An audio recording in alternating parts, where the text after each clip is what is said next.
Hey guys, I pray everything is great with you all, that God's hand is continually upon you. Thanks for tuning in. This is Pastor Tony, and we're going through the book of Luke. And this week we're in Luke chapter 5, and I'm reading from the New King James Version. So Luke chapter 5, New King James Version. And for the last few sessions, we've been talking about Peter and the time when Jesus had come and used Peter's boat. He got in Peter's boat to teach the multitudes and teach the crowd. And then when they finished, he told Peter something very interesting. So I want to pick this up at verse 4. He said, it says here, Luke chapter 5, verse 4, when he had stopped speaking, he said to Simon, that's Peter, launch out into the deep and let down your nets for a catch, for a big catch. Now, here's the thing.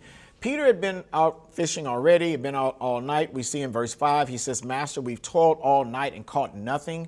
He's weary, he's tired. But I noticed something here for you guys that are maybe going through a challenge right now. Maybe things are not going the way you were hoping they would. You're kind of unsure about things. Now, look here what he says to Peter. He says, launch out into the deep. I want to focus on that for a moment. Because often, where you've been fishing, like Peter would, generally, they would fish in a shallow portion. So just maybe, my brothers and sisters, that right now what you've been doing is just shallow. You've been playing it safe. Maybe, just maybe, Lord, God is calling you, is encouraging you to launch out into the deep. Deeper waters are going to require more of you. You know, to whom much is given, much is required. And often because we've been hurt before, or we're exhausted, we're tired, we don't want to put forth more effort. But what I sense here, what the Lord is saying, is that you got to launch out into the deep. Sometimes we have to go to environments and circles or networks or associations and organizations that maybe we're not so comfortable with. See, if you get in the shallow end of a pool, you can stand up. You're okay. The water's up to your waist or something. You're feeling pretty good. But if you get into the deep end, you cannot stand anymore. You're going to have to tread water. And so sometimes you can get tired and it can be worrisome. Or maybe you say, I'm not a great swimmer. But the Lord is calling you to the deep, to the deep.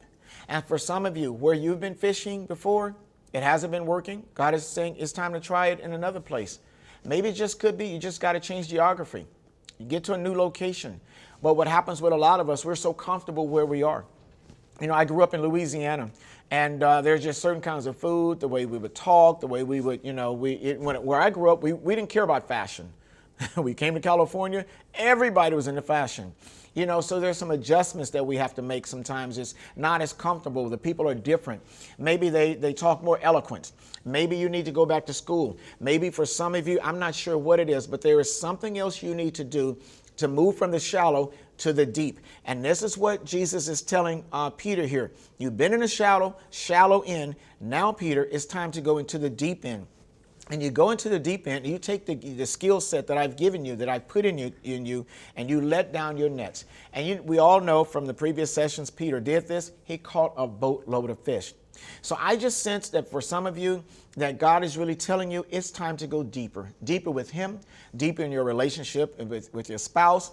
You know, maybe you were married previously, you got divorced, your husband or your ex-wife hurt you. I know for a lot of men, when your wife cheats on you, it's so devastating and it's so painful. But I know men that have bounced back from that and have recovered. They're doing great. They got a new family. You know, they went into the deep. I know some others that have gotten injured in the same situation, and they choose to stay in the shallow end and never experience the fullness of God.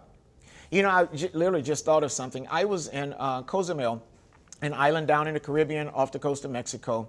And I had a chance to go scuba diving 70 feet down, 70 feet. That's like 7 stories down.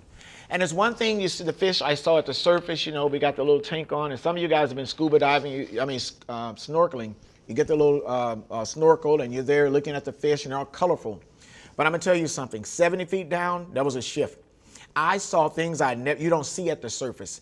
The size, I saw a manta ray, and I don't even know, a stingray. I have no idea his wingspan. I would say at least 10, 15 feet across. It was amazing. I saw lobster like this, and that's not a fish story. I'm seeing just things, that the size, the colors. It was just so unusual because we chose to go deeper. One of the challenges with going deeper, like in a scuba diving setting, is that there's more pressure. The deeper you go, the more pressure you encounter. And so what we have to do, because the pressure on the outside of my body sometimes become greater than the pressure on the inside of my body. As long as I'm on the surface, it's equal. But as we get into the water, you get about 8, 9, 10 feet down. You feel this pressure coming over you and you don't want to go deeper.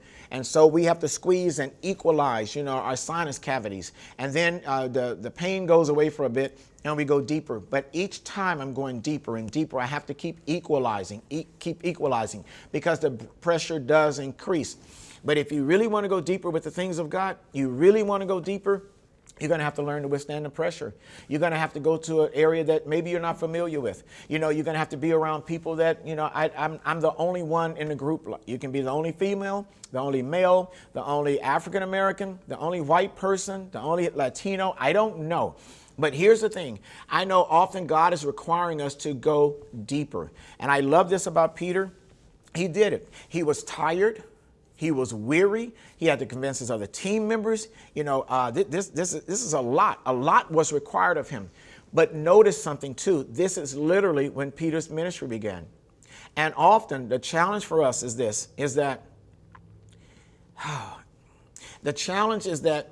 we get tired. We get so weary and we begin to lose hope. We begin to just think maybe it's not going to happen for me. And then here comes God telling you to go deeper. So it's like he's got to pull it up. You got it one more time. And one of the things that I do, in 1 Corinthians 12, we talk about the 9 gifts of the Holy Spirit. And one of them is the gift of faith. And often when I find myself in a difficult situation, my wife and I have been on every continent ministering except Australia. And I don't count Antarctica because that's too cold. That's not even a continent. But here's the thing. There are times when we're places and we've had to really call upon the power of God.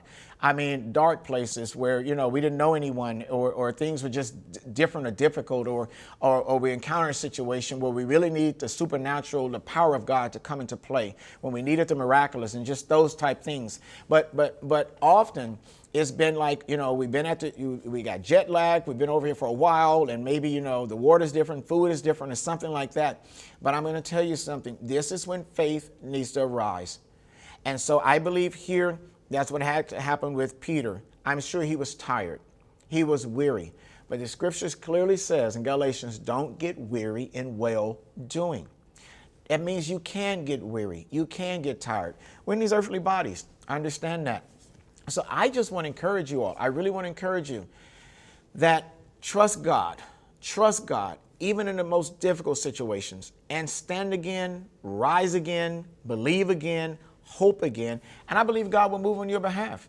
Now, Peter didn't catch anything where he was. But once he obeyed God in his tiredness, once he obeyed God in his weariness, once he convinced his partners, come on, let's get back out and do it again, he caught more fish than he ever had.